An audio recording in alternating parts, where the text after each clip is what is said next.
possiamo cominciare con un ricordo che tocca a me, il ricordo della nostra socia Tiepolo.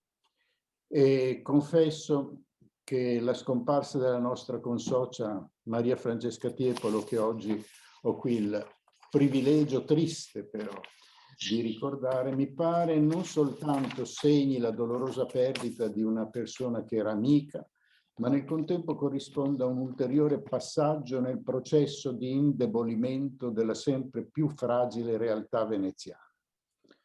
Non penso, e sarebbe persino troppo semplice, a come la sua scomparsa significhi la fine di una famiglia identificabile come Venezia stessa in vicende di molti secoli. Penso piuttosto al coincidere della sua intera vita con un interrotto davvero forte legame con Venezia e la sua storia, attraverso uno speciale e continuo impegno di studi, di ricerca, di gestioni istituzionali, dedicate sempre alla città in termini davvero esemplari. Lo fece in modo tanto funzionale quanto raffinato, con un garbo e insieme con una fermezza che le consentivano di superare gli ostacoli di ogni genere, impegnandosi nello studio, nella conservazione dello straordinario passato di Venezia e della sua civiltà, non alla ricerca delle favole, dei luoghi comuni, dei facili effetti, ma attraverso lo studio e la tutela del suo prestigioso passato e di quanto ancora ne rimane come testimonianza. Dico questo pensando non alle fin troppe pagine di storia che sempre e da sempre si scrivono sulle vicende della Serenissima, ho in mente invece quanto ne è davvero la base e la fondamentale premessa, ossia quella documentazione che vale indipendentemente da quanto poi oggi noi possiamo bene o male farne uso, senza che il passato sia in grado di difendersi e di riprenderci. Quanto al nostro Istituto Veneto, Maria Francesca Tiepolo vi era entrata come socia nel 1990, divenuta effettiva nel 99. Il passaggio in soprannumero risale al 2007, finché le è stato possibile ha sempre avuto parte nelle nostre attività, sempre con piena convinzione, disponibile per quanto potesse essere utile, sempre. Naturalmente la sua proiezione culturale, i suoi interessi erano rivolti in particolare a quel prezioso patrimonio documentario lasciatoci in eredità da un passato prestigioso e non sempre da noi rispettato, potrei aggiungere. Si era preparata a questa sorta di missione fin dagli studi universitari e dalla laurea, che era stata sostenuta in Padova con Roberto Cessi, seguita poi dal pressoché immediato ingresso nell'Archivio di Stato veneziano. È ritratta come volontaria nel 1952, divenendo poi di ruolo nel 1956. Con quella istituzione straordinaria e il suo enorme patrimonio documentario si sarebbe poi per molti versi identificata, offrendo supporto di informazioni, conoscenze ai molti studiosi che da mezzo mondo si trovavano prima o poi a fare i conti con le vicende della Serenissima Repubblica. Dopo il 1952 del suo volontariato in archivio e la successiva entrata nei ruoli nel 1956, furono specialmente importanti gli anni della sua collaborazione con il direttore di allora, Raimondo Morozzo della Rocca, fino al 68. Fra il 74 e il 78 si trovò a coprire la funzione di soprintendente archivistico per il Veneto, che lasciò al momento della nomina direttore dell'Archivio di Stato di Venezia, funzione poi mantenuta nei successivi 13 anni fino al 1990. Direttore, ho detto. E badate che non si tratta di un lapsus maschilista in luogo del corretto direttrice. In realtà torna alla mente quando nel 1983 ricevette l'importante premio di Veneziano dell'anno e il giornalista che la intervistava le chiese se non la si dovesse piuttosto chiamare Veneziana dell'anno e lei, tra il sorridente che le era solito e il piccato, rispose: veneziano senz'altro, io sono direttore dell'archivio e quindi, e va bene. Si badi. Nella battuta ci leggerei da un lato quell'aspetto che fu sempre proprio della Tiepolo, pronta al gioco, al sorriso, magari speso insieme ad una tagliente dolcezza, ma anche il senso fortissimo della istituzione che la caratterizzò sempre. Ma ben più importante da tenere a memoria è lo straordinario ruolo che ebbe nel rimettere a nuovo l'antico archivio dei frati, aprendolo più che mai a quegli studiosi che giungevano da dovunque e in lei trovavano sempre un prezioso aiuto, un consiglio. Con grande capacità imprenditoriale, con tutta la sua ferma e instancabile dolcezza, tra virgolette, cambiò poi per certi versi il volto dell'archivio, e mi limito a ricordare come fu per suo merito che l'antico refettorio dei frari sia divenuto la sala di studio e consultazione forse più bella del nostro paese, se non del mondo.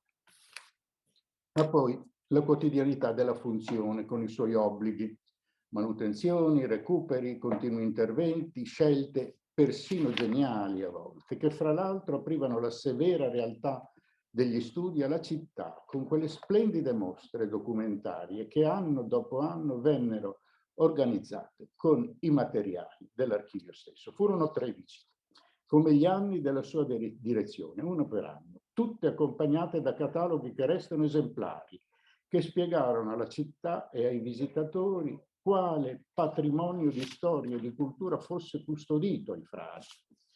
E la prima di quelle 13 mostre partiva addirittura nel 77, messa in piedi in pochi mesi, appena giunta la sua nomina direttore, e la rapidità con cui fu organizzata, pochi mesi, compreso l'approntamento e pubblicazione del catalogo, rimane come testimonianza delle sue doti operative, a riprova delle quali sta proprio anche l'avere per ognuna di quelle mostre messo a punto un adeguato, importante catalogo. E si trattava sempre di realtà fondamentali per Venezia, di straordinario respiro per la conoscenza della città e dell'archivio, come per esempio la diplomazia, la sanità, la peste, l'ambiente e altro ancora. A parte i meriti avuti nella direzione dell'archivio, ricordandolo in particolare in quanto socio del nostro Istituto Veneto, va reso atto del ruolo che Francesca Tiepolo ha avuto nell'impresa di edizione dei registri del Senato veneziano. Quando si cominciò a ragionare nell'ambito del nostro istituto della iniziativa, sapendo comunque che si sarebbe trattato di un impegno molto gravoso e delicato anche per la sua rilevanza, insieme a Dieter Girgenson ci si rese subito conto che un impegno così gravoso, non soltanto culturalmente ma anche sul piano operativo e finanziario, non poteva comunque prendere corpo se non in stretto collegamento col supporto dell'Archivio di Stato. E immediatamente risultò indispensabile il decisivo sostegno di Maria Francesca Tiepolo. E insieme fra noi 3 soci, con il supporto fondamentale dell'Istituto Veneto, si mise a punto il progetto e fu un'esperienza splendida quella che ci unì, ancora continua, essendosi nel frattempo arricchita dalla competenza di Ermanno Orlando. Confesso, senza timore, che le mie competenze non sono importanti quanto quelle degli autorevoli compagni di cordata, ma qui importa soprattutto rendere merito a quale fosse il ruolo decisivo della dottoressa Tiepolo, assoluta garanzia della qualità scientifica dell'iniziativa, e non soltanto per le sue esperienze, per il ruolo istituzionale che copriva, ma ben altro fu il suo contributo. Infatti si prese in carico il puntuale, definitivo controllo di quanto volume dopo volume, migliaia di pagine, doveva andare in stampa. Tutto passava attraverso l'ultima revisione precisa e attentissima di Maria Francesca Tiepolo, che ormai uscita dai ruoli, all'ultimo piano dei frari, verificava parola per parola tutto quanto si era messo a punto. Era ormai il suo impegno quotidiano. Credo che proprio per merito in gran parte suo, davvero poche raccolte di fonti uscite in questi ultimi decenni siano altrettanto affidabili. Ma a parte la qualità straordinaria del suo contributo, mi piace ricordare con una certa commozione come avesse deciso di procedere nel pazientissimo lavoro di definitiva verifica. Per raggiungerla si doveva salire all'ultimo piano dell'Archivio dei Frari, lì dove non arrivava nemmeno l'ascensore. E quando da quell'ascensore si usciva, e non so bene a che piano fosse, comunque era l'ultimo, il più alto, toccava una ripida scaletta di legno, anche poco rassicurante, che portava una specie di spazio di passaggio dove su un modesto tavolo di legno lei collazionava sui manoscritti le trascrizioni parola per parola, controllandone l'esattezza. E credo proprio che davvero poche collezioni di fonti, ripeto, siano corrette come i nostri registri del Senato. E mi permetto di vedere in quella scelta tanto il grande affetto per Venezia quanto il profondo rispetto per le istituzioni che l'aveva sempre caratterizzato.